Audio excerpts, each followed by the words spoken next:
Ito po mga master, isa pong tanong na natanggap natin, related pa rin sa deduction sa salary differential. Nagtataka, bakit wala pong deduction sa pag-ibig doon po sa differential po natin? Ito po, no, yung minimum po na nire-require ng pag-ibig ay sa ngayon nasa 200 pesos po yun every month.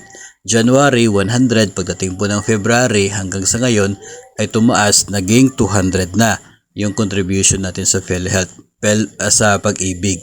Per month po yun, no, per month. Hindi po yun nakabase sa atin pong basic salary sa ngayon po, no.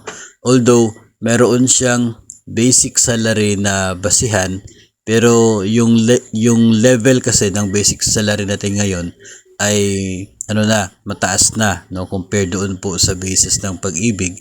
Kaya naka-fix na siya ngayon doon sa 200 yung minimum natin.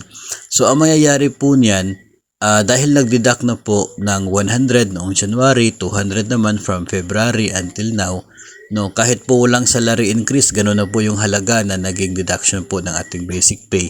So pagdating po ng increase ngayon ay hindi na po dadagdagan pa yung deduction, no, yung contribution natin para po sa pag-ibig, kasi enough na yung nabayad natin na deduct sa sahod natin from January.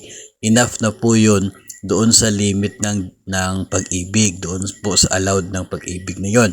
So wala na po tayong magiging dagdag na deduction from our salary differential intended for pag-ibig, kasi sapat na po yon. Iba po yung situation niya pagdating sa GSIS at sa PhilHealth, kasi itong GSIS at PhilHealth ay depende po sa basic salary. So sa pagtaas po ng basic salary natin, so tumaas din po yung contribution, kaya normal na mayroon pang dagdag deduction paglabas po ng ating differential. Pero sa pag-ibig, wala na, kasi sapat na po yung naging deduction sa atin at contribution natin from January para po sa pag-ibig fund.